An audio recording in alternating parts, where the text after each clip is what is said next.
match. India have won the series. They're going to get back for two. India at home. Lords goes wild. Hello and welcome to a new episode of the 81 All Out podcast. This is your host, Siddhartha Vaidyanathan, and I'm joined today by the regular crew, Mahesh, Ashoka, and Kartikeya. And all of them are on Twitter, and I'll link all their Twitter handles. I'll link Kartikeya's Substack that he writes regularly, and also the columns that he writes for ESPN Cricinfo and other outlets. So, today we are here to talk about another more general topic. No specific match or series this time. We've been doing quite a bit of this sort of discussing the topics that are quite popular in cricketing discourse. We did a few about T20 cricket back last year when we spoke about batting versus hitting, and we spoke about terms like treasure and also what people talk about when they say this is the game that matters, etc. So I'll link all that. But today I thought this has been a topic of discussion again among ourselves. So we thought we should discuss this topic, which is selection. And selection is something that, has always been a point of contention, irrespective of the team picked. There's always a case to be made that this team was picked wrong, invariably. It is almost quite rare for someone to look at a team and say, oh, okay, this is 11 great choices, or someone to look at a squad and say 15 great choices. There will always be one or two names that pop up in your head and say, why is this person not there? Or in the contrary, it will be, why is this person there? So one of the things that's important to understand is, first of all, what we are talking about when we're talking about selection. Like what does the process involve, and why people get so worked up about it? Of course, there's the partisan angle, and you want your favorite players in the team. You want you don't want some players in the team because there is something in you that believes that they are just not good enough, or they have not done well enough over a period of time. But there's also sort of a very insidious angle here, which is, especially in the age of social media and where, players are also on social media, there is also this, demonization of players who are picked and who don't do well. There is, industrial scale level of trolling that happens for some people who are picked, and, people constantly, like, after every time they don't do well, they will point out why this was a bad selection, why this was a horrible selection. This person should have never been selected. This person should never be selected in the future, etc. So anyway, so this is a conversation about how we talk about selection. Number one, why we talk about selection. Number two, also, can we have like a reasonable discussion on selection, and what is the limits to which we can go? Ultimately, you don't want to go to the extent of saying he should never have been picked because, number one, who are we to say that? And number two, there are people in the team and there are the selectors who are, way more qualified than any of us. So, you can look at selection as a harmless pastime where you just pick 11 and move on. But beyond that, if you're looking at it as a serious discussion, how do we approach it?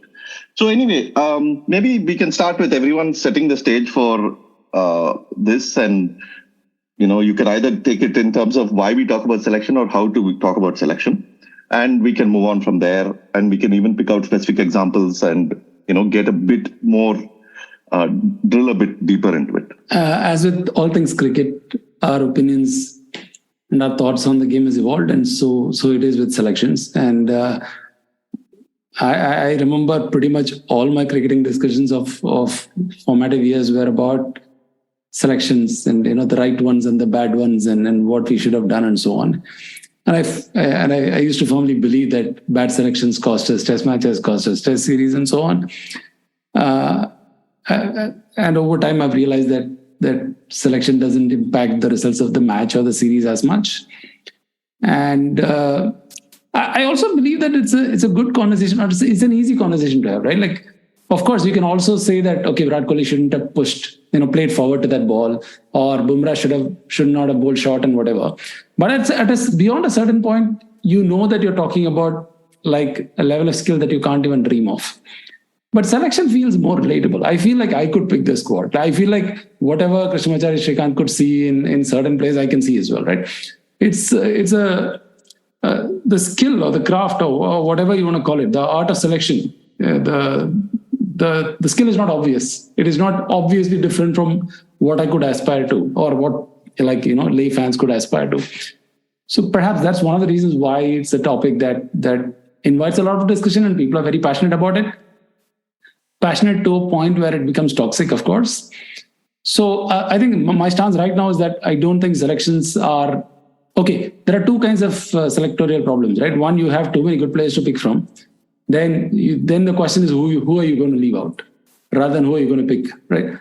In that situation, the choice that you pick versus the choice that you leave are so close substitutes that you can always make a case for one versus the other, and the debate will never end.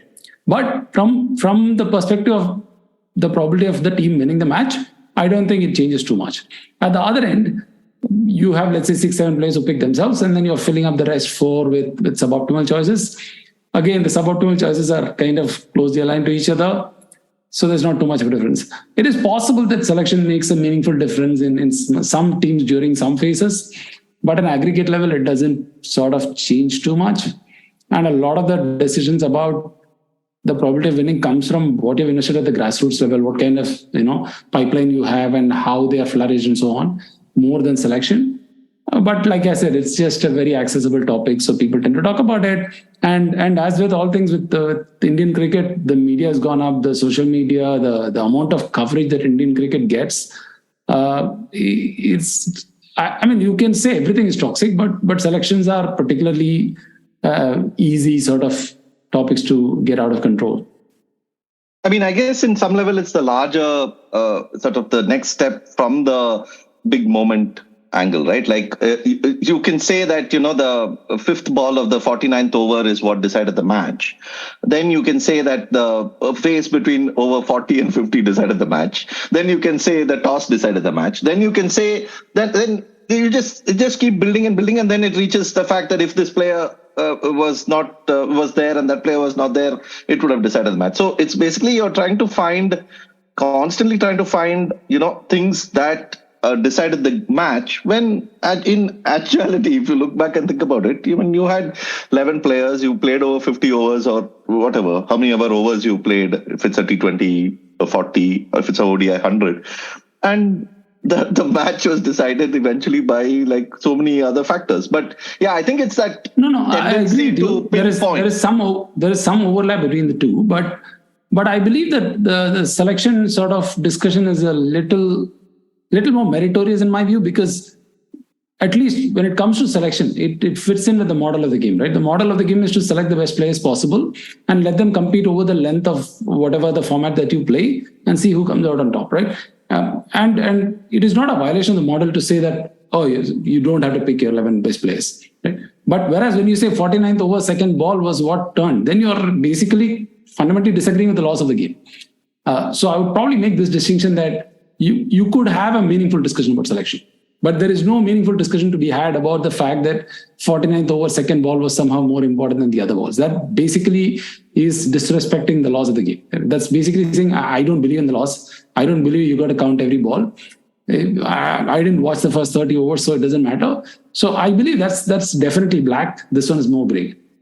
But even like the best 11 players is also gray, right? Like, the best 11 players for that day. It is gray because in reality, the 11 and 12 are such close substitutes, right? But let's imagine a world where 11 and 12 are not. Let's say, go back to Vijay Merchant's time or whatever, before that, where you can politic and throw a very good cricketer out and get a very bad cricketer in and stuff like that. It's theoretically possible to have a meaningful discussion about it, but that one we should not even entertain that debate. Yeah. Also, I think, as you said, it's low-hanging fruit. And it's also low-hanging fruit for the conspiracy theory. right? Like which is just comes naturally to everyone. I mean, they're just everyone is just drawn to the conspiracy theory, right? And selection is like a fertile ground for that. It's like this person is not picked because of XYZ, which is totally unrelated to cricket, right? Which is basically because they said something or because they, their relationship with the captain is this way or something. I mean, you can build like n number of conspiracy theories to come up with it, and I think that's also part of this whole talk of selection, which again defeats the purpose of talking about selection itself. Anyway, Ashoka, thoughts? To me, I think there are two big black boxes, sort of, which you cannot observe when it comes to cricket. The game itself is apparent, and if you observe what is happening in the game, you can understand a lot of things. And if things are not apparent, there are a wide variety of stats that you have. Then people write articles about it, then you can read and understand, oh, that's why certain things happen. The two black boxes, if you really see, are one is coaching and another is selection, because those are not done in public view. And out of this, the coaching is captaincy also. Captaincy in a way, yeah. Really, captaincy, is that a black box?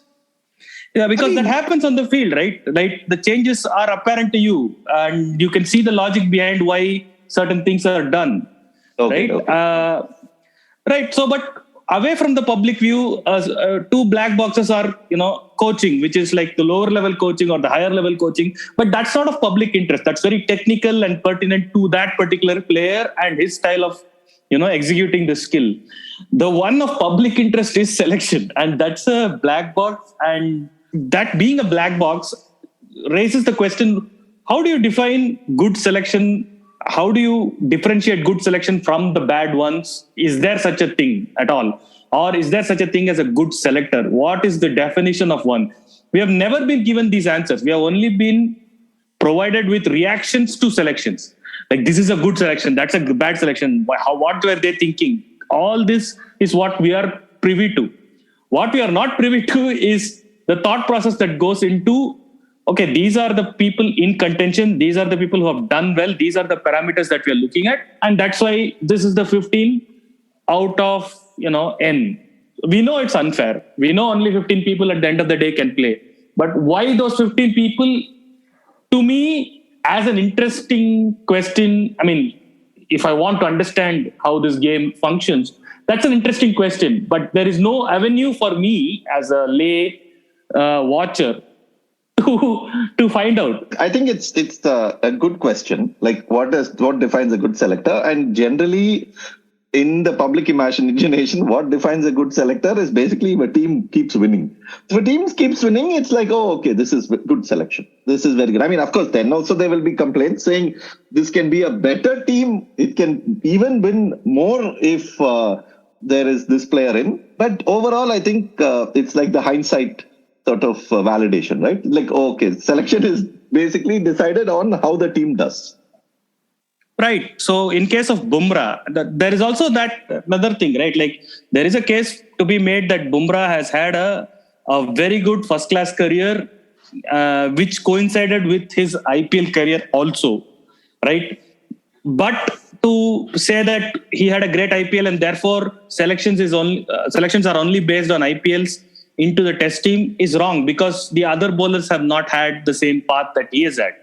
Because other bowlers, they have built at least some sort of a first-class record for them to justify a place in the 11. So there is something to selection where they look at a player and they know that he has that skill level, even though they are looking at IPL or his first-class record or something like that. So we don't know. We just have to piece out all this information and find out, okay, maybe this is why they selected him. If this process was any more transparent, and now Karthikeya will come and say, why should it be transparent? But anyways, I would say if that is transparent from a point of view of, oh, this is a great thing that they're doing, from a point of view of learning, that would be a cool thing, is what my whole thing is. So transparent is what you want them to live stream the selection meetings. Why not, man? You can live stream selling of people to franchises. Why can't you live stream selection? I mean, maybe they are talking about too much juicy internal things which can't be broadcasted. But at least you have a press conference at the end of the day and say, this is the reason why we went for these people, that at least would be a start, right? It used to be quite common actually back, I think until 10, maybe 7, 8 years ago, or maybe even before that. And definitely very common in the 2000s, where after every team was selected, there would be like the chairman would have a press conference and you would ask, why was this person not there? Why was that person not there? There would be some response. And of course, you may or may not accept that response, but it was there. So it was on the record that the chairman of selectors was saying this about the reason for the selection. So whether you consider that whether you consider that requisite enough or not, is up for debate, but it was there. I'm not going to ask why selection should be transparent. I'm going to ask, how can it be transparent? What will make it transparent? So that's what he said. No, live stream the selection. But how will that make it transparent? So at least then people know that what is going on. No, it is not like some black box. No. Where they had the chairman of selectors telling them that he picked Vijay Shankar because he was a 3D player. The chairman of selectors are roundly mocked for that.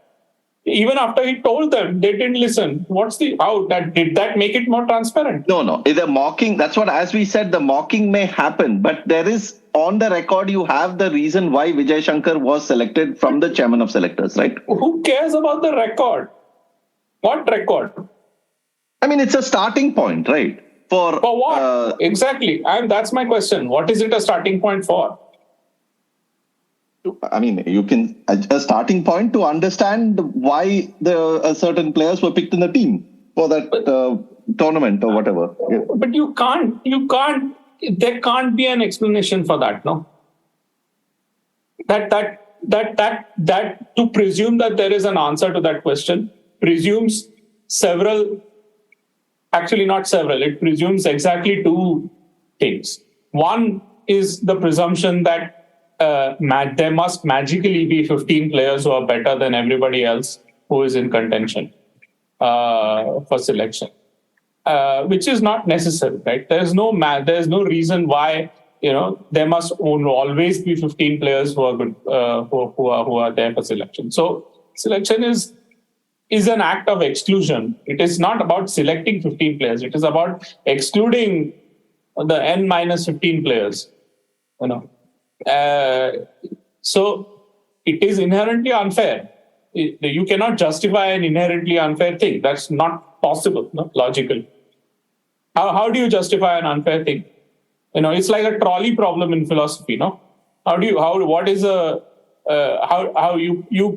basically tell your pursuit of transparency is basically to say that, here's the selectors, you have been faced with 15 options choices, now you justify each of them. It's not possible, no? It's not 15 option choices, right? Like there are obvious 8 to 10 always choices that always make sense because they are vastly more experienced. However many, there's some number of options choices, no, with some greater than zero.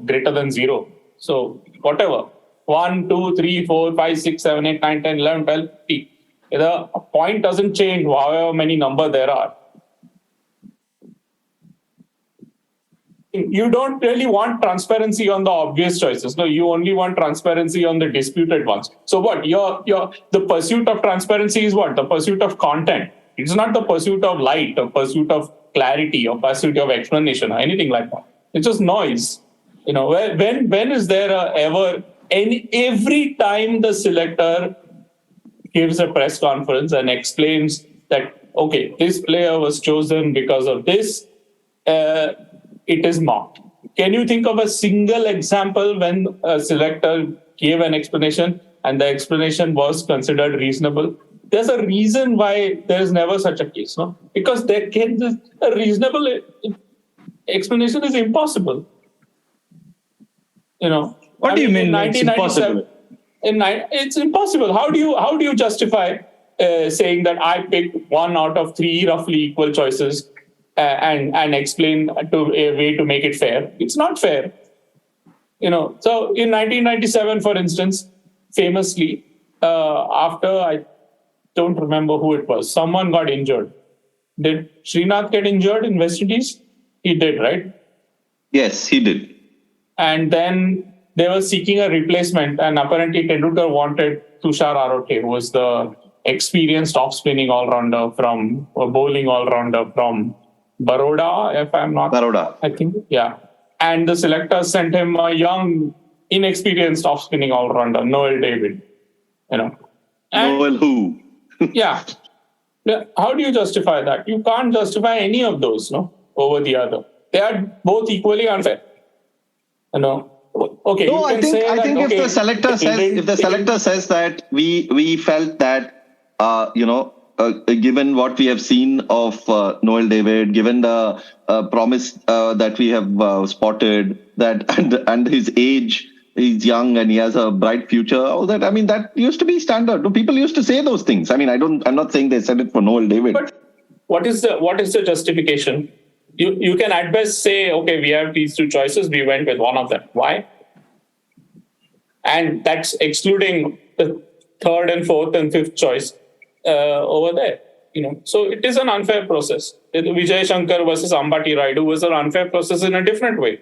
It was a question of whether you pick an extra batsman or whether you pick an extra bowler, and they went with the extra bowler. Both are legitimate ways of competing in an ODI.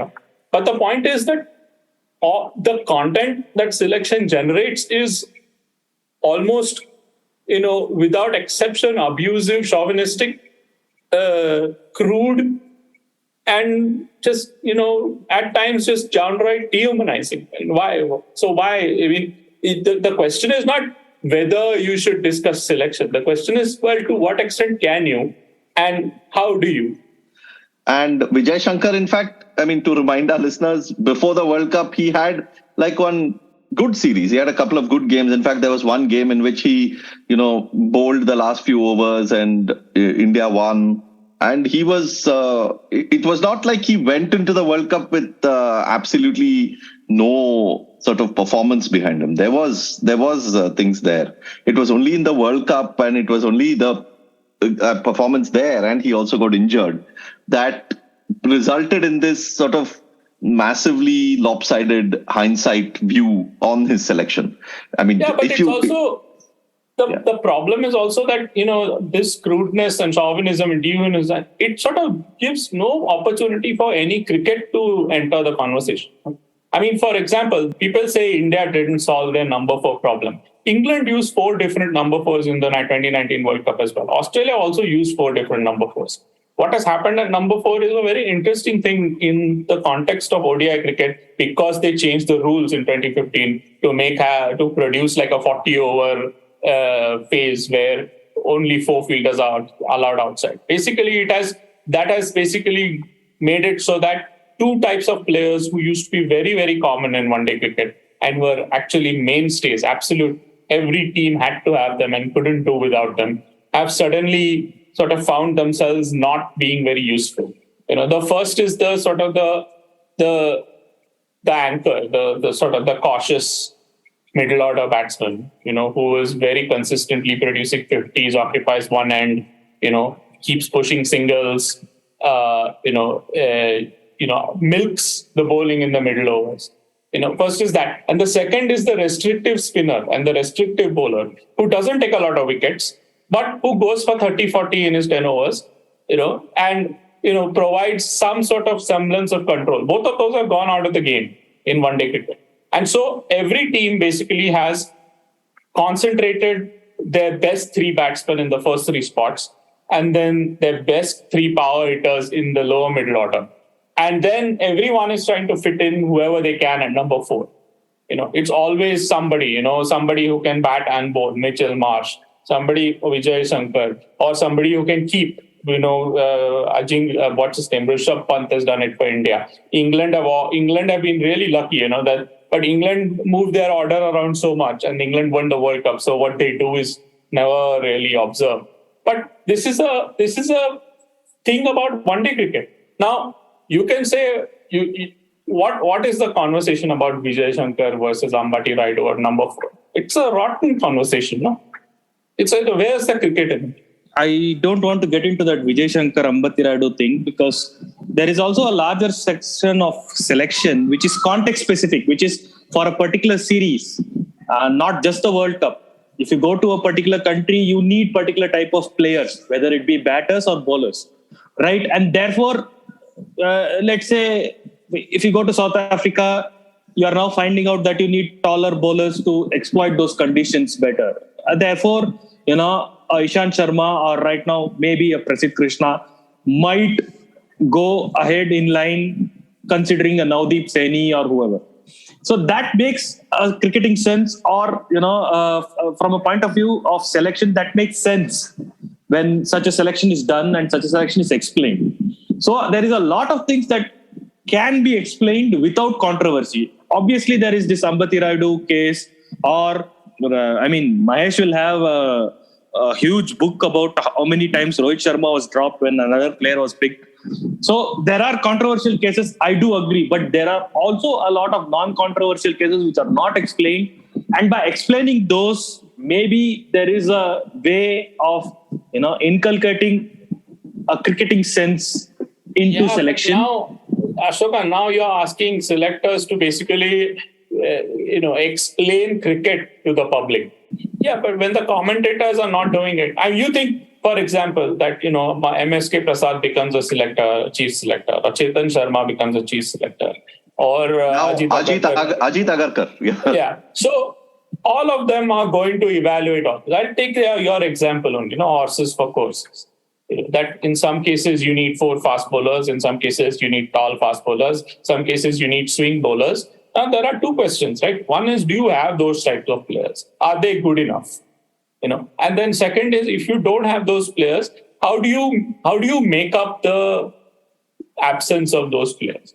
So you try to fit in something, like you try to cobble together in 11. You try to cobble to find some way to make a competitive 11. No, you try to give the team some whatever weapons they can, so that they can then decide the 11 on the in each match, depending on the conditions and whatnot, right? So that's what the selectors usually do. They are always sort of doing the best they can with what they've got.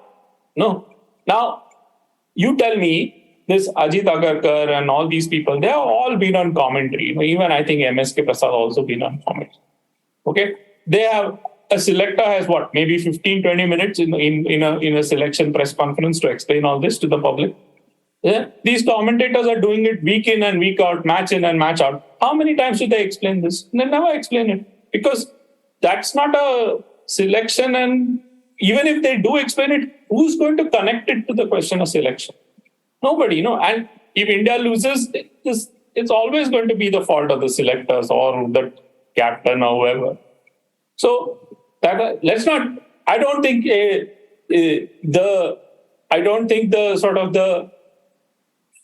the contents and the substance of what gets discussed when cricket matches are discussed, should be judged based on whether the players or the selectors are giving you good enough explanations. The people whose job it is to give you explanations are not giving you explanations. So what? Why blame? Even Agarkar, when he becomes the chairman of selectors, he's going to worry about all these things. He has to. Okay, not because he has a choice, but because whoever, Rahul Dravid and all that, they will ask him. They will say, dude, England are coming. We need 3 spinners in India. We need to pick, 2 fast bowlers. So give us options for these things. We need 6 batsmen or 7 batsmen. Give us lineup, whoever you have. Are they in good form? This, that. We'll give you what we know. You find out what you know from everybody else, and you put together something. We'll put together a squad. It's not like there's no magic. No, that's what they're going to do. What else are they going to do? Now, and then my view on selection meetings, and I think they should be absolutely secret.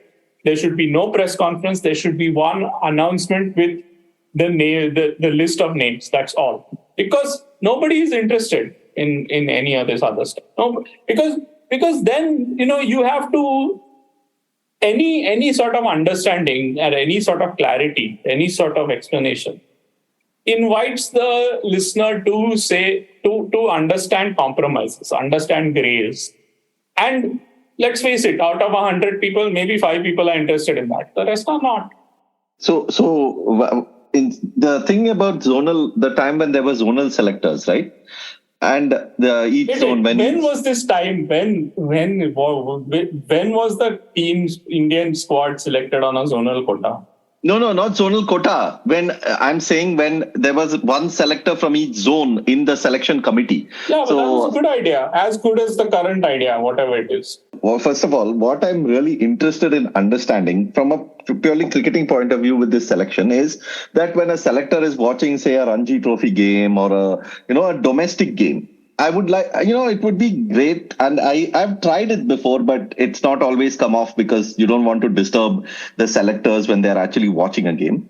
But is to understand what they're looking for. What is their thought process? What are they trying to see, for a particular player? Because obviously it's not just the score. I mean, that they can see the scorecard and see it. But they're also, even if a player scores just 25 runs, they're obviously trying to see something in them, whether it is how they are handling fast bowling, how they are moving back, how they're moving front. What is the, what are they watching for? That is the interesting cricketing question to ask, which will then help inform us about selection in the larger picture, right? Yeah, but your 81 all out has captured all that. No, I mean, you have on record Amol Muzumdar saying that Shubman Gill is Shuddhagi. That's what they're looking for. They're looking for Shuddhagi. Ideally, what they want is for every position from 1 to 11, India should have like 2 or 3 players who are Shuddhagi. And sadly, that never happens. You have maybe 2 or 3 or 4 Shuddhagi players in one generation, any given time. So the rest they have to do like the best they can. They have to cobble together who's doing well in the most recent season and this and that, and it's difficult. I mean, we are not this. I don't think this idea that you can have a system which produces Tendulkar exists, or you can't have a system which produces Bumrah. You can have a system which sets a basic standard, and then you can be assured that the players who stand out in that system are exceptional. Okay, so you can create the system where, somebody who's exceptional will have the match practice and the opposition and the competition among whom they can stand out. That's what you can have. And that's what BCCI has that, they have a massive grapevine and they've had that for years. I mean, no, not years, they've had that for decades. So that's what, I mean, it's not like there's some magic thing you can do, whereby you will make lots of Shubman Gills. No, and now it's BCCI. I think now Indian cricket, there used to be a time when people used to say that there is so much of talent that slips through the cracks and all that. And that was probably true at, you can say in the 60s and 70s and maybe even a little later. But now if there is like a Jasprit Bumrah quality bowler in, 16-year-old, 17-year-old who has the quality that Bumrah had when he was 16, 17, it is almost certain that he will come into he will be noticed. It is not like he's going to slip through the cracks anywhere. He will be noticed and his sort of path is pretty clear, like how he goes ahead. Yeah. And the national team, it's not even like a secret as to how they pick the national team.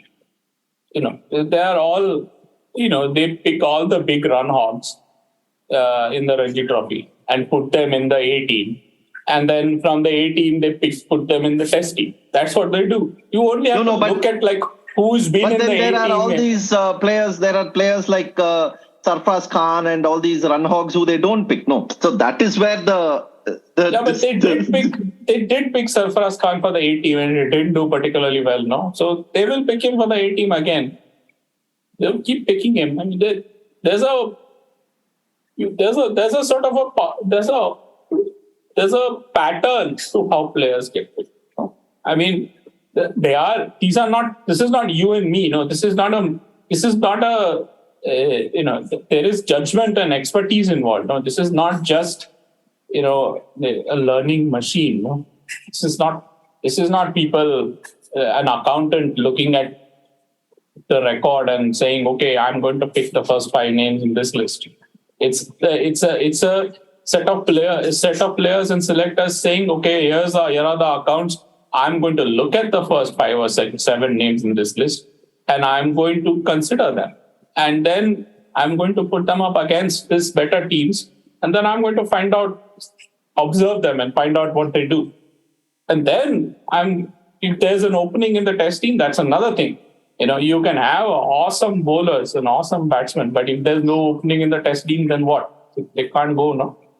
So look at what happened to like Kane, Pujara, Mahesh's favorite guy, Bharadwaj, all of them in another era might have had test careers, which started like in 2006, 2007, but there was just no place in the test team. So, Bharadwaj, Vijay Bharadwaj.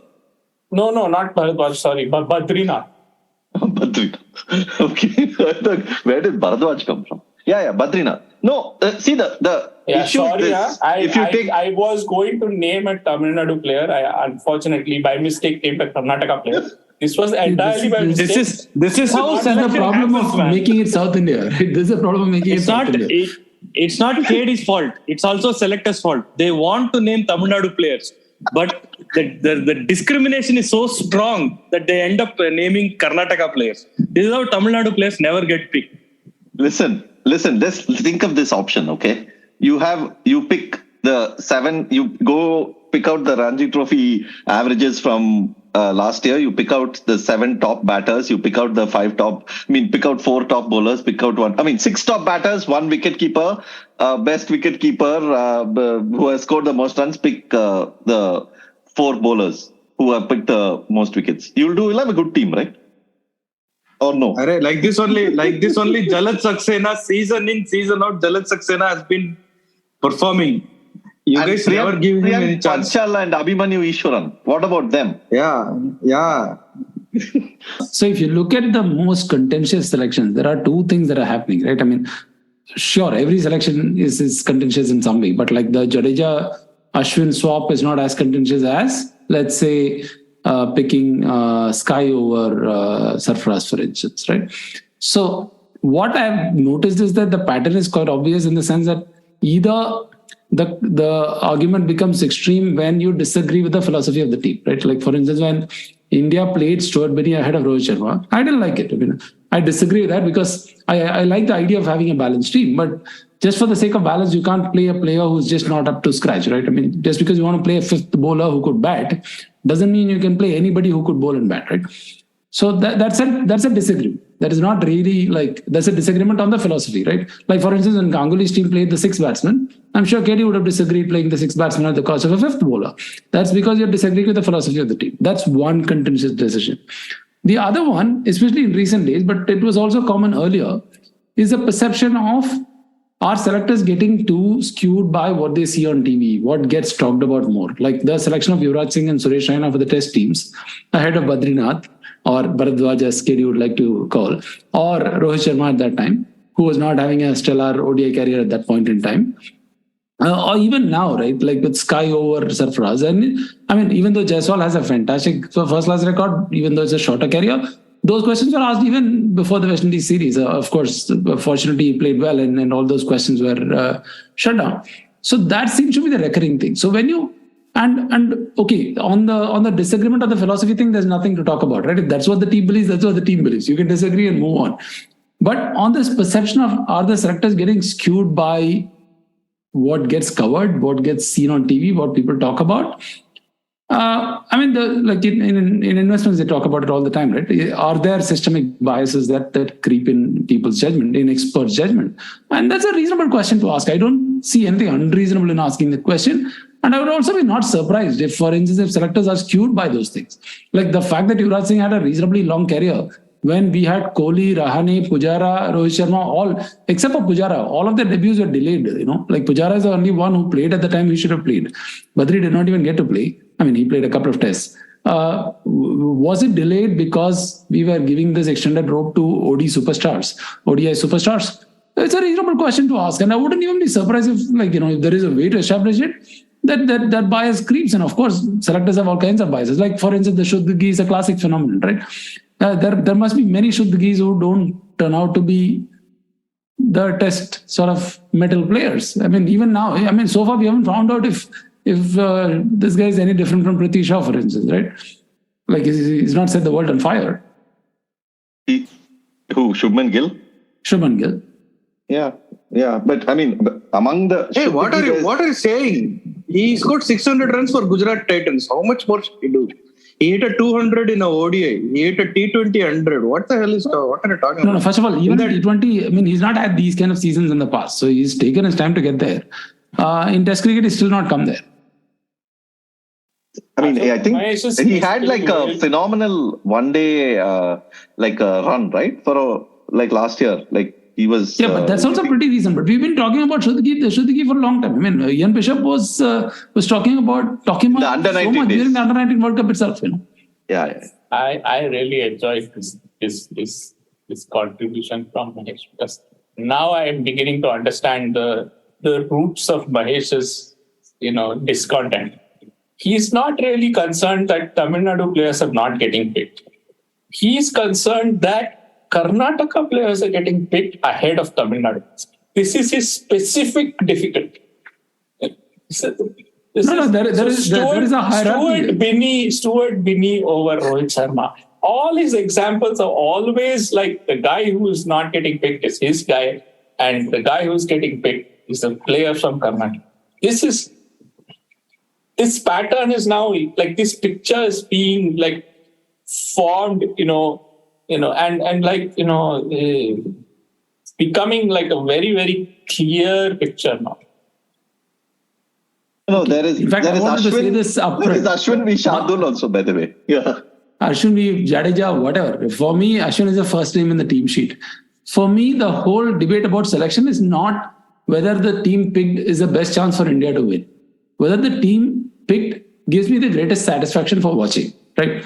And that comes from the team being picked containing all my favorite players. That's pretty much all my stake in the team selection debate. And I'm going to always have an opinion on that, because that's you can call it a bad faith thing, but it's a good entertainment discussion, So the question is, if they pick the 11 players that you are entirely happy with that plays in the 11, and they lose 5 matches in a row, are you still okay with it? I'm okay, because if the best team cannot win a test match, what are the odds that the next best team? It's not the best team. It's your best team.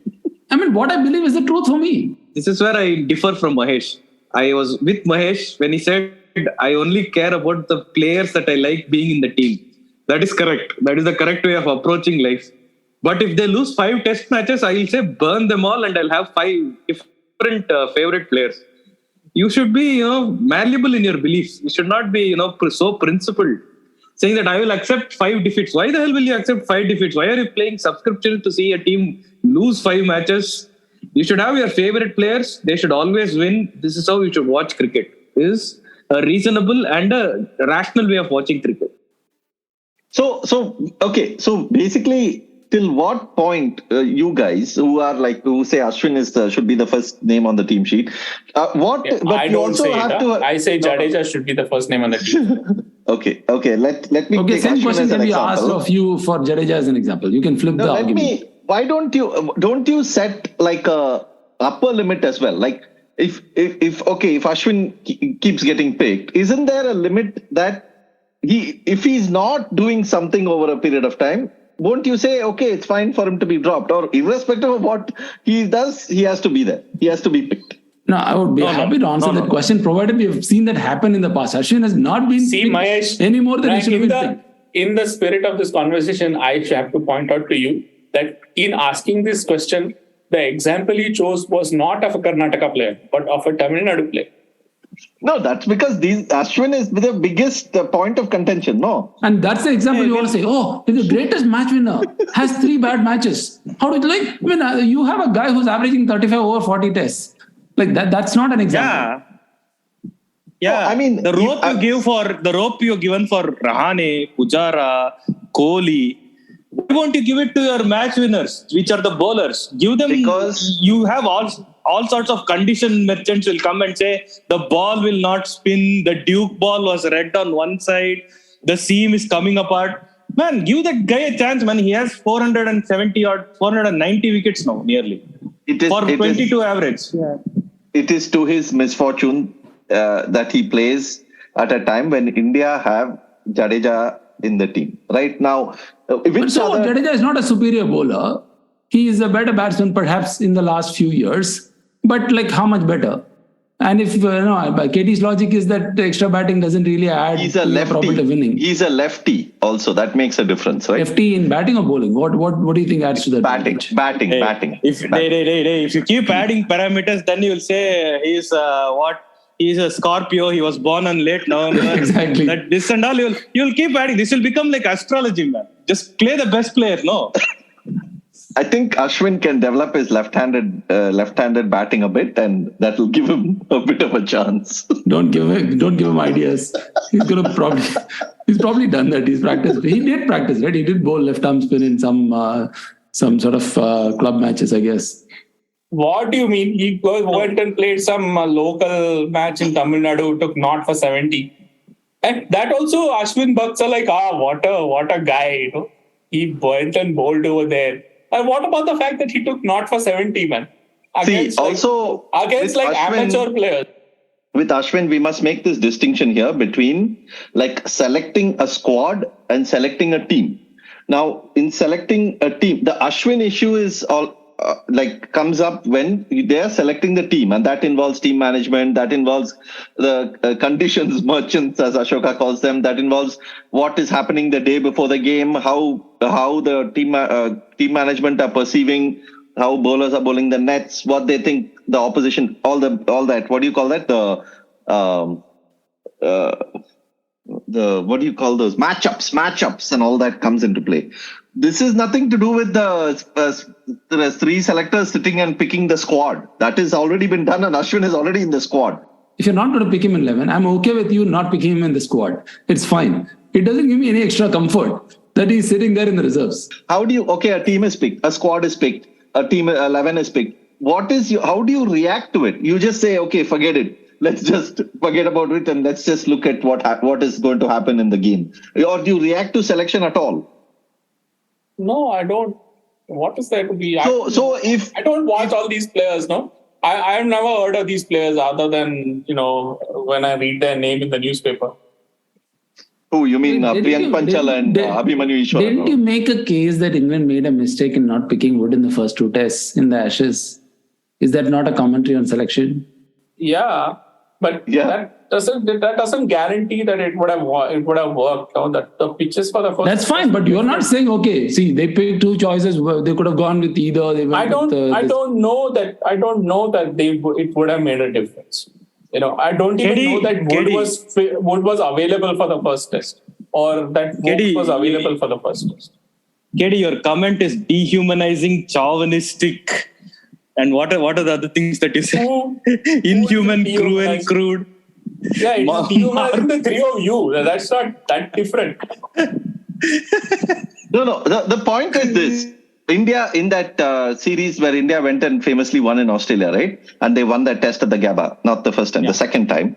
So the 11 at the Gabba was they had to play because everybody else was injured and on one knee or back home, or Mohammad Shami was basically hit by a bouncer. They dropped Ashwin. Ashwin injured himself and dropped himself. So the fact is that 11 won the final test. Now, what are you saying that if they picked that exact same 11 for the first test of the next series against England, or for the first test in Australia, that there would be, you would just say, this is electoral judgment, this is totally fine, they are experts at their job, and this is the team that India should play? No. But they did, no. I mean, they're not crazy. Okay, so there is a point at which you would sort of start wondering. There are obvious questions about selection. No? If they picked some politician's son to bat at number 4 for India, despite him not having a first class record or anything like that, that would be what's his name, Lalu Prasad Yadav's son. he was apparently some first class Tejasvi Yadav. He got a IPL team actually for one season. I think. Yeah. So what? I mean, if he suddenly appeared in India's middle order, that would be raise eyebrows. But that doesn't happen, no? I had visions of Jay Shah walking in to open the batting when you said some politician's son. Didn't Anurag Thakur play for Himachal Pradesh one match? Did he pick himself? Yeah. But wait, both of them used to play, no? Jay Shah and Anurag Thakur were both played like club cricket or something, no? Jay Shah doesn't look like he's played any cricket. Jay Shah, I doubt it. There used to be this cricketer called Jaydev Shah, who was this guy's son. Niranjan Shah's son, who had an illustrious career for Saurashtra. Yeah. So you're saying there are obviously ridiculous choices, but India don't make them, or teams generally don't make them. Yeah. What's an obviously ridiculous choice? Can you even think of one? I mean, okay, every time I have asked this question, people say Vizzy. I mean, that was in the 1930s, man, and that guy was actually paying for everything. Sorry. No, one thing. There are enough people who say Ashwin. Karan Sharma ahead of Ashwin. To me, okay, this is the thing, right? Like, for instance, this is like saying, okay, Ashwin, finger spinners don't do well in Australia. That's a leg spinner ahead of a off spinner, no? But it can't be any leg spinner ahead of a great off spinner, right? See, I understand if it's a good leg spinner versus a great off spinner, that's a contest. Like, with no track record, nothing. This is basically a captain saying, okay, this is my style. I'm going to do bold things. I mean, I don't see why that can't be questioned. Sure, is that a bad faith thing? Of course. But what are you going to do? Okay, fine, question it. What? So, okay, Aage, what are you going to do about it? Nothing. What are you going to do about talking about cricket? Nothing. What can you do about anything? What are you going to do about by telling people that there's no such thing as clutch? Nothing. People still talk about clutch. They're going to talk about it for 100 years. Yeah. Hey, you can go to their Instagram and abuse their family members. You can always do that. There are options. Don't think there is no option. No, don't do all that. Don't do all that, please. If you are like two listeners that we have, please don't do that. I mean, if you are listening to Ashoka for the first time and think he's serious, please don't do all that. I would advise against it. Yeah. But yeah, I mean, I think there are enough cases for people to think that there have been some ridiculous choices. No, it's not like every time people are saying this is like a marginal case, I mean, by people, I don't mean like general public. I mean people like, ex-cricketers and people in the media and all that who otherwise generally have sane opinions. They also say this is a ridiculous choice. Like, for instance, leaving Ashwin out of the World Test Championship final was basically across the board, even before the match even before the result was known, even as the match was going on, was said that it was a ridiculous decision, right? I mean, I think that was pretty clear. I'm saying all the more reason he bowled well. In the one that he was picked, he bowled well. Why was he not picked against Australia? And that too, this was played in oval. And then you will say, okay, this was played in earlier than normal oval test. You can always invent 105 academic reasons on why you should not pick Ashwin. But why? Yes, but that's the point. No, you can. There are reasonable explanations, no? No, so that's okay, fine. I agree with you, right? Let's say, for instance, there is a reasonable explanation to say that Ashwin was not picked in the WTC final. For this reason, he was not picked ahead of Jadeja. For this reason, Karan Sharma was picked ahead of him for whatever, X reason, right?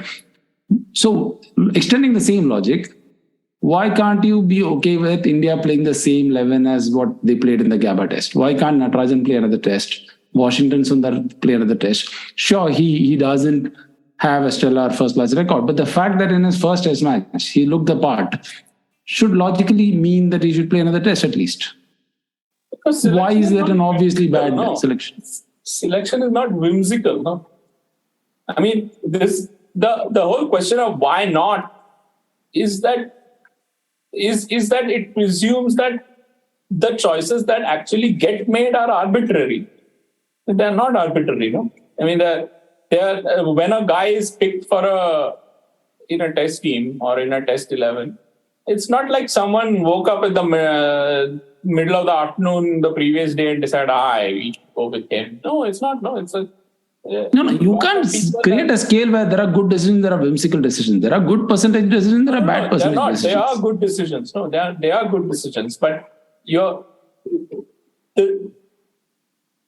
reason why decisions are the way they are is because they are reasoned decisions. No? They are consistent decisions. They are decisions made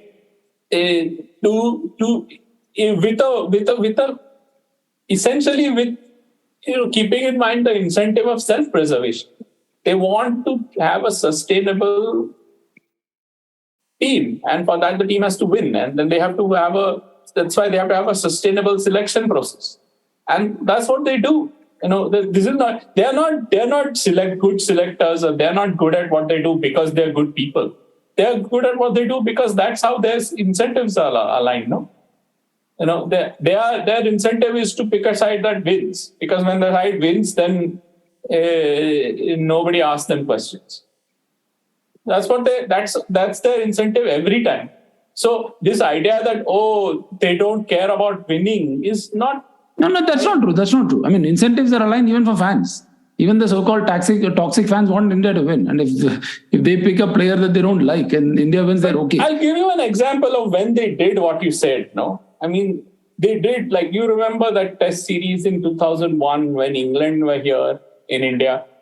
In India, and I think India picked like Iqbal Siddiqui and Tinu Yohanan. Yes, Sanjay Bangar. And Sanjay Bangar in their 11. And they dropped like all the fast bowlers who went to South Africa and didn't do well or whatever it was. I don't remember if they played Deep Dasgupta, but they may have. They may not have. I don't remember. No, he played. Deep Dasgupta had a good second test in South Africa. Yeah. He played. He scored 100 in Mohali, if I'm not wrong, the first test. So they did that. No. And then it was also the usual crowd were like, oh, what a good decision. But I mean, neither you. They taught a lesson. They taught them a lesson. They taught them a lesson. It's just like catharsis, like the sort of the pent up frustrations of an entire generation of journalists was like released in that selection. Heads must roll. Heads must roll. But heads didn't roll. No, heads were just put on the shelf for like a couple of. Yeah, because Yohanan never played after that. Heads could not afford to roll. I mean, if they could have, they would have moved on, right? Because if Yohanan was Bumrah, they wouldn't have gone back. Yeah, but if the point is that if Yohanan was Bumrah, they would have known that before they picked him. No, I mean this is where the expertise comes in. No, every ex-player who's a selector and all these Weingardkar and NCA and all these people, they have beyond like all the nonsense that you hear on Twitter and all that, they have a very, very good idea of how good a prospect is and how good a player is. They know that, Shubman Gill is like a 100 test guy, whereas some other guy may be a 25-30 test, but the other guy, even though he doesn't look like a 100 test guy, he's making mountains of runs. So you have to consider him. These are all sort of suboptimal choices. These are all sort of, processes of induction. But there is a judgment. They can see, they see Jasprit Bumrah and they see he's quick and they see he has that release which is bothering a lot of batsmen. And they know that guy is going to do something. That guy is going to be hard to play. And then they get to know the guy and they say, oh, this guy works really hard. He's really fit, this, that. Then they pick the guy. They're not, it's not a whim, no? And that's one of the reasons why occasionally you get these left field situations like Karan Sharma. Sometimes the whim doesn't work out for them. For instance, Shardul Thakur need not have worked out, but it did. Shardul Thakur has 300 runs and 30 wickets at 10 test matches.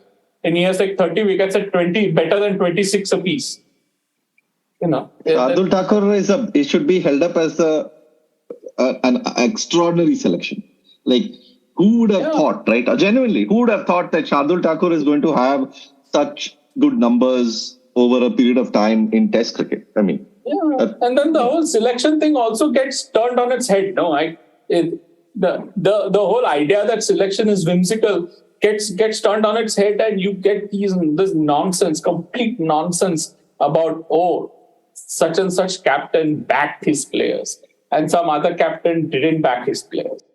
Selection is like something where it's not suitable for entertainment. So the only entertainment it produces is sort of, discussions of, of a partisan nature, or, the creation of cults of personality, because it's not a matter of entertainment. No? It's a very, very brutal, extremely unfair job, which sadly has to be done for the international team, because that's a format where you can only have one team with 15 players. See, the other thing is when you have good teams, right? Then the standard for good teams is like unreasonably high. Like, for instance, soon India will pick like a squad that will compete in the World Cup that is coming up later this year, the one-day World Cup. Now, if India does not win the World Cup, it will be deemed a failure. Like, if they go to the final and lose, it will be deemed a failure. If they go to the semi-final and lose, failure. So if the standard is so choking. So if the standard is so, yeah, exactly. So if the standard is so extraordinarily high, then any team that you select, you are going to, there is going to be something that says, no, this player should never have been there. This player, and invariably it will be that player who does not perform in that match that India loses, right? Which was, if it's the semi-final, final, whichever game that they lose to exit the World Cup, and that player or two who does not perform in that match, it will be like, why the hell were they in the team? It's going to be Rohit Sharma, no? Hey, it could be anyone. It could be Rohit, it could be Virat Kohli, it could be anybody. So, see, and the thing is, there is enough material to say this about anyone. So if it's Rohit Sharma or Virat Kohli, they're too old. Who are these people? Unfit. I mean, Rohit Sharma is unfit. Virat Kohli is over the hill. He's done. He should retire. If it is like people, if it's like someone like Sky or something, overrated fellow, T20, a monster who has no idea of pressure. So in any player, you can like find a way to sort of put them down and their selection. So this is the thing with unreasonably high things. So suppose you had a team like, who named some team that has qualified for this World Cup, like Netherlands, right? Will there be such a thing about selection in Netherlands? I don't know if they will have as many players as like to choose from. I mean, they may have 25, but will they have 25 players who are good enough to make the final 11? I'm not sure. So I think it's also a question of how strong the team is and what expectations you're setting on them, right? Like, this Indian team has nowhere to hide with selection. Like, you're doomed. Whatever team you select, you're doomed. Because, I mean, unless you win that World Cup, I mean, and the chances of that are what? Yeah. They're the best team in the world, and if they don't win every game, they're basically a failure. That's the standard now. Not every game. I think it's more every ICC event, basically. Yeah, and every series and everything. Like, for example, they lost this series in West Indies, which must be because they're rubbish. No, if they had won and then went on to lose the World Cup, right? They're like, they win useless bilateral series. They lose the big. No, I'm saying tournaments. But they lose the bilateral series. Then they're like, they're not even good enough to win bilateral series. No, and also there is this whole thing, that we are just 3 months away from the World Cup or 2 months away from the World Cup, and there is no settled 11. Right? So that is one idea of a settled combination. But there is also an idea that this is not a Canara Bank job that you settle for 10 years and then get the pension. What the hell is this settled 11? No, there is no settled 11 in life. That a team must be settled enough to gel when the moment arrives. Don't you realize all this? So that is the thing. Man, people keep dreaming up stuff somewhere and then they come, and this is like a LinkedIn talk, man. This is what people, hustle bros and grind bros keep talking about. This has no connection to reality. What settled 11? No 11 is ever settled. There are a bunch of 16 to 18 players. They keep rotating among those based on form and injury. That's all. Do you know?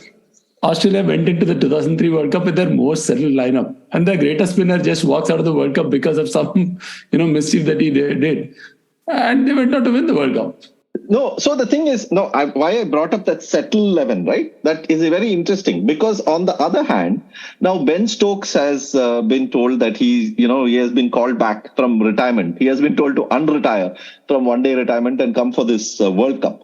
So on the other hand, people are like, see, this shows that why teams don't care for bilaterals, why teams other than India, that is. No, but they're also saying other things about Ben Stokes. No, they're saying now that, Ben Stokes announced his retirement, so a lot of other players got a chance and they perform for 12 months. And, they've staked their claim on that, on a spot in the World Cup 11. And now Ben Stokes has just decided that, oh, no, he's not going to retire and he's going to come back. So it's unfair on them, no? And so that is settled merchants. Those are the settled merchants. But then there are also people who are the clutch merchants who say that, see, when it comes to the World Cup, a player like Ben Stokes is what you need to win you that tournament. So I'm saying any point of time. No. So in between these two extremes is the 2015 World Cup, right? So Bailey built that Australian team as a captain. Michael Clarke comes out of nowhere and wins a World Cup. Then everybody said Michael Clarke stole, Bailey's thunder. They won the World Cup. What are you complaining about? So I think a lot of this selection glorification has also happened with these Australian dynasty that of the late 90s and early 2000s, right? Like the selectors the Australian selectors at that time, Trevor Horns, Laurie Saul, all of them were around for a really long time. And so, this whole thing of, these were the men who brought Australia from the dumps of the 80s to the glory of the 90s and the 2000s and all that. And I think that had that was the early. Yeah, of course, Shane wanted that. But I mean, the very fact that they built the team, they built the dynasty. I remember reading this thing about the selectors and all for the first time then. I mean, obviously there was lots before also, but in my personal experience, I was like, okay, these are the guys who basically built the great Australian dynasty of 87 World Cup win was a tukka, man. Yeah, nothing happened. See, Australian revival happened in 89 when they won the Ashes. Okay. Forget about everything before that. So, yeah. So, okay, there's one more point I want to bring in though, is about the selectors informing the players about why they were not picked or why, or telling them if they are part of the plans or things like that. I mean, very often you have players coming out and you had Prithvi Shaw make that famous statement about Sai Baba was watching when he was not picked, right, for a particular series. And then you had Ashwin, who came out after the World Test Championship final in a really sort of, in an interview that was quite vocal. And it was pretty clear that he was very frustrated with things around him. And irrespective of, he didn't really name anyone, but it was clear. His frustration was clear. There was Ashwin. Then with Ashwin, I'll clarify that he did mention that he was informed well in advance. He knew like 1.5 days before the final that he was not going to play, and he was informed on why he was not going to play. But should selectors should players be informed? Mahesh has got like two clients here. He's like their lawyer, like Ashwin and Rohit Sharma. Yeah. So one point I should clarify about Ashwin. Yeah, okay, clarify, Mahesh. Speak for your client. No. Of course, selectors should inform players, and the problem with that is that we do not know what goes on behind the scenes. There is no way to know, right? It's entirely possible that they're talking and people are speculating that they're not talking. But I do remember when Kumble took over as a captain, one of the first things that he wanted to set right was there was a culture in the team at that time that we don't explain to players why they're picked and why they're not picked. And they're not even informed well in advance. They find out on the morning of the match and so on. He made it a point, at least that's what he said. So who am I to know? That he will create a culture where players are informed on why they're picked and why they're not picked and whether they are in the scheme of things or not. So perhaps that culture existed before and that culture changed after that. Should it exist? Yes. But there is no way for us or to some extent even the media to know whether this happens consistently or not. Like theoretically, yes, but practically, how are you going to find out? No, but if you speak to a player and he says he has absolutely not heard anything from selectors or captain or coach or something, then But that's also problematic. Okay, so what happened in the case of Saha, for instance, was he was very clearly told that they don't see him in the scheme of things for the future, and he went and shared that to the media, right, along with his frustrations.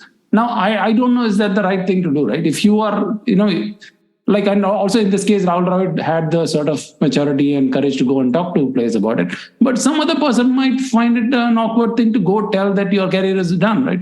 Isn't that rude? Those are subjective things, right? I mean, perhaps hypothetically, if nobody has spoken to Sarfraz Khan, this is I'm just saying hypothetically, someone may well have spoken to him. But if it's not, then it also puts the player in a bad frame of mind, right? Like, it's like, okay, what else do I have to do? Like, what am I, okay, if it's the case of India A, fair enough. If they are looking for him to score more in India A, okay, at least then he has that target in front of him, right? He knows. But if he doesn't know, then it puts him in the dark, right? In a way. I don't know. See, that's the thing, right? Like, what if the selectors believe he's not good enough? Are you going to go, like, what is a better thing to do? To call Sarfraz and say, hey, I don't see you playing Test cricket. What if he improves next year? What if he starts playing? We don't know. I mean, theoretically, we can say, yes, they should inform. But at least Dravid keeps saying this in a lot of interviews, saying that he does reach out to players who are not picked. I mean, the Saha is a classic example, right? He didn't have to do that. He didn't have to have that conversation. In fact, that landed him in a bit of trouble. So he seems to do that. So I would like to believe that somebody in the system does it, if not the chairman of selectors. And the system is quite mature enough. Some players have spoken up, some players have not. But let's say, for instance, I call you and give you a reasonable explanation. I'm sure Ashwin was given a reasonable explanation on why he was not picked, right? He disagrees with that. And naturally, he's going to be frustrated about it. Even if, Sarfraz Khan was told on why he was not picked, do you think he's going to be okay with that? In fact, I mean, talking of that, one of the presidential candidates in Singapore was disallowed on some technical grounds. So the government did not name the reason. The government said it's up to the candidate to reveal the reason. The reason has been revealed to him. He came out and said, I'm not happy with this, right? But the point is, sure, he's known the reason. But what's the point? It doesn't help him. But isn't that better than having no reason, no communication? That is the question. I don't know. I mean, it's also, there are two parties involved, right? It's not just one party, right? Isn't there the whole other tradition where, the authority of the selector and the captain and the head coach is sometimes they say that, you have to show up on time, and then the manager will post the name of the 11 players who are playing on a piece of paper and stick it at the dressing room door. That's how you come to know whether you're playing or not. And this is apparently like a way for like the bosses to show that they are the bosses, so on and so forth, etc., etc. So, I think to a large extent, how these things occur is a question of personality. I don't really think that there's every time someone says something about selection and selectors, the question that always occurs to me is, what do you want? It's not enough to be taken sort of, to actually be saying something about selection. You have to more than say that, not this. No, you have to say something.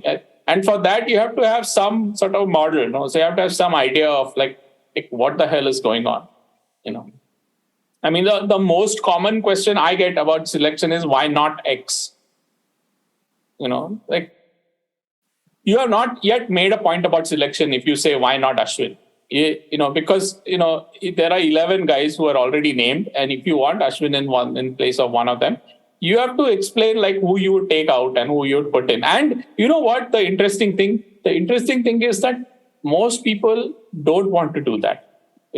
Most people don't want to say who they would take out, because that's a cruel thing.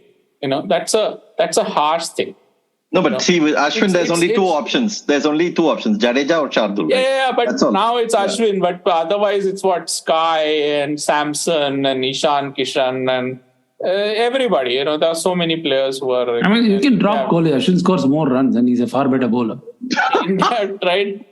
India tried 19 players in 11 ODIs in 2023, right? So the point is that people, the sort of one of the sort of pathologies of the sort of the what you hear about selection is that there is sort of it's a venue for a lot of righteousness now about, the people feel that they have to stand up for some excluded underdog, but they don't want to ever say that, okay, well, we turn someone else into an excluded underdog in their place.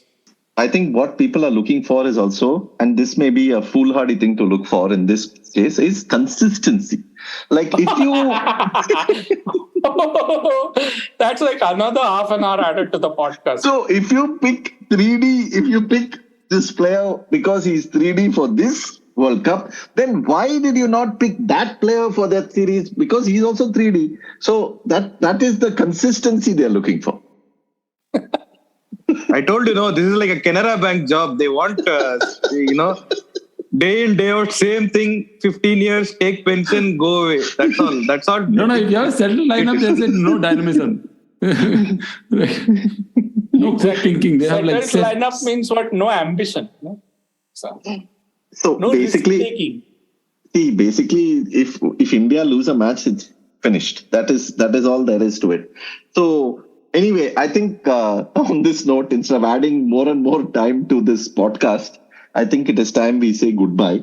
And we basically agree to disagree as many discussions go, but there is actually very little to disagree here, because I think we all generally agree that ultimately a selection of one player here and one player there can only make so much of a difference, and that the selectors, we cannot just start off with the basis by saying that they're jokers or they're clowns, how much ever you want to, they're whimsical.